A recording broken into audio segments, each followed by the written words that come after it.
o que são saltos no balé? A gente tem muitos saltos, sim.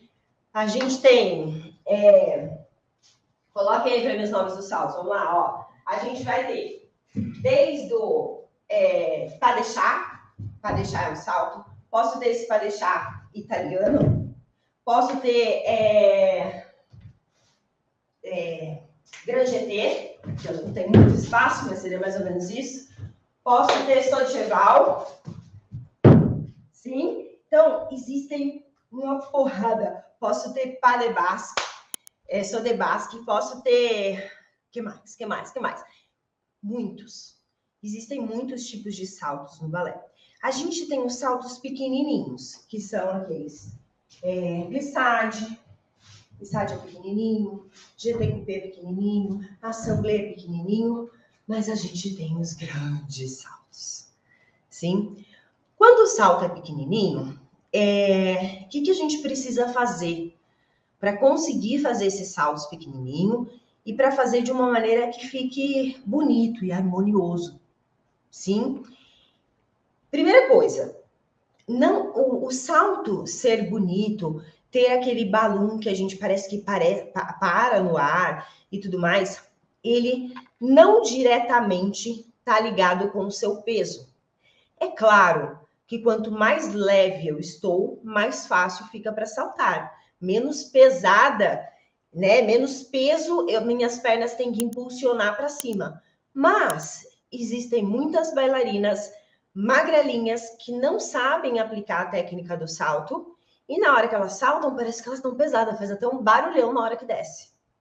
Por quê? Não sabe aplicar a técnica para saltar, não sabe aplicar a técnica do salto no ar, não tem potência muscular para aterrissar, e aí o salto fica tão grosseiro quanto eu com os meus quilinhos a mais. Ok? Então, primeira coisa, o seu peso, ele não tem uma relação tão direta com a graciosidade do seu salto. É claro que para quem é mais leve, vai ficar mais fácil saltar, sabendo todas as técnicas, do que quem é mais pesado, ok? Mas o salto, muitas vezes, ele está mais ligado com a sua potência de força do que com o seu peso. Muitas vezes ele está mais ligado com a técnica do salto do que com o seu peso. Show de bola? Ok. E aí, por que os saltos, né, são tão importantes? Desde os pequenos até os grandes saltos. Porque nas coreografias mais complexas, mais avançadinhas, sempre vai ter um salto. Sempre vai ter um salto para te tirar a paz, sim? Então, é importante a gente desenvolver isso. Além disso, os pequenos saltos, por exemplo, eles ajudam a gente a ter mais, como posso dizer, condicionamento, sim? Ajuda a gente a ter mais condicionamento, ajuda a gente a ter mais agilidade. Então, eu preciso trabalhar os pequenos saltos e eu preciso trabalhar os grandes saltos para conseguir usá-los. Agora, em coreografias, é muito mais comum a gente ter grande salto do que pequeno. Porque o pequeno salto, muitas vezes a gente, como professor, usa como forma de trabalho para o aluno desenvolver agilidade, coordenação e fôlego. Sim, fôlego, para conseguir aguentar a coreografia inteira, tá? Bom, de tudo isso, vamos lá. Onde que as bailarinas costumam errar, então? Ah, beleza, Mari, tá bom. Então, eu tô acima do meu peso e você disse que eu posso fazer salto sem... posso fazer salto bonito mesmo estando acima do meu peso? Pode sim. Já vi muitas bailarinas lindas acima do peso conseguindo fazer o salto muito melhor que eu e diga-se de sinal, tá? Mas... quando a gente pensa só nas nossas aptidões ali, a tendência é da gente pensar assim, bom, então eu vou fazer um treino de fortalecimento. Vou fortalecer minhas pernas para que eu consiga saltar mais, não é? Aí eu penso no grande salto. Não, eu vou zerar a abertura para que eu consiga fazer um saut de cheval, um grand jeté no ar rasgado, não é? Fazer aquele manege assim, ó. Grande jeté aqui, ó. Cuidado. Se só flexibilidade fizesse uma bailarina saltar bonito, muitas bailarinas aí estavam arrasando. Sim? Se só treino de força fizesse eu fazer pequenos saltos com a agilidade e fôlego que eu preciso, muitas bailarinas aí estariam arrasando. Então, qual é o segredo para a gente conseguir saltar bonito? Qual é o grande segredo? Existe uma, como eu posso dizer, uma técnica que eu ensino para alguns alunos quando eles querem subir a perna. Então, eu quero fazer perna alta, quero fazer développé. E eu falo para eles, ó, existe a tríade da perna alta. E essa tríade da perna alta é a mesma tríade que serve para quem quer saltar alto. Quem quer saltar bonito. Pensa comigo. Se eu quero fazer pequenos saltos, sim, como que eu posso fazer para que esses pequenos saltos saiam bonitos? Primeiro, eu preciso ter potência muscular, força na minha musculatura das pernas, para realmente conseguir executar bem os saltos.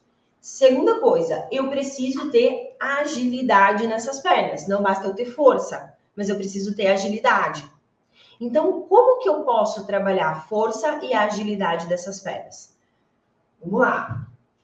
Na própria aula de balé, quando a gente faz os exercícios de barra, a gente tem dois momentos, dois exercícios que a gente consegue trabalhar a agilidade para a hora que eu vou para o centro da minha sala de aula, eu conseguir executar bem um pequeno salto, por exemplo. O GT, muito bem, meus amores. GT e o frappé. Então, eu tenho lá GTs, sim. Toda vez que eu faço GT, eu estou trabalhando a pressão na sola dos pés para conseguir saltar. E eu estou trabalhando a dinâmica de movimento para fora ou movimento para dentro. Estou trabalhando força nas pernas, força para esticar o pé. E estou trabalhando agilidade, porque o GT normalmente, né? Ou deveria ser, ele é mais acelerado do que os outros movimentos. Então, ali no GT eu consigo ir trabalhando várias coisas, ok? Então, GT é o primeiro passo. Então, se eu faço um GT na minha aula de balé, sem me desafiar, sim, 1, fecha 2, 3, fecha 4, 1, fecha 2, 3, fecha 4. Se eu passo muito tempo só fazendo isso, as chances são que eu vou ter grandes dificuldades com o pequeno salto. Porque eu vou ter que trazer essa velocidade, essa complexidade de sequência para o pequeno salto. E aí o meu pequeno salto vai ser um pequeno salto nível iniciante, como esse GT. Faz sentido? Como é que eu posso chegar lá no meu pequeno salto e fazer changeman, glissade, GT, assemblée e se na barra o meu GT, meu exercício de GT é 2 à frente, 2 ao lado, 2 atrás. Não tem como eu desenvolver. Faz sentido? Então, se você quer ter saltos bonitos, quando o assunto é pequeno salto, você precisa trabalhar agilidade. No GT se trabalha agilidade. Como está o seu GT na barra? Ai, Mari, mas meu professor dá um GT bem simplesinho pra gente, porque toda hora tá entrando um aluno novo. Esse é o problema. É por isso que você não sai do lugar. Faz sentido? É por isso que eu não saio do lugar, porque toda hora a minha aula está sendo segurada. A culpa é do professor? Não, gente, não tem como. Você tem que estudar em casa. Estuda GT em casa. TBD Aurora, trabalha isso. GT, frappé, trabalha agilidade. Aí você vai para Kitri, trabalha mais agilidade ainda. Tem alguém de Kitri aí? Trabalha agilidade em Kitri? Percebe? A gente tem na nossa mão, não vai dar para eu mostrar aqui, mas assim, ó, praticamente na palma da nossa mão, nosso celular, e é com o celular que você consegue aprender isso. Sim, meus amores. Então, eu quero saltar melhor, eu quero ter pequenos saltos bonitos. Esse trabalho para você desenvolver os pequenos saltos bonitos tá no seu GT e tá no seu frappé. Ai, meu frappé, Mário, lá na aula, é só um negocinho assim, ó, o professor até pede para eu pôr a mão na cintura. 1 e 2 e 3. Não, cara, se tu quer fazer um pequeno salto, o teu frappé tem que ser IAP, IAP, IAP, IAP, IAP, IAP. Tem que ser um negócio dinâmico, senão eu não trabalho agilidade. Eu vou chegar do dia para a noite num frappé nessa velocidade, nessa agilidade? Claro que não, mas isso tem que ser construído. Isso é estudar. Isso é colocar o seu corpo para assimilar a agilidade.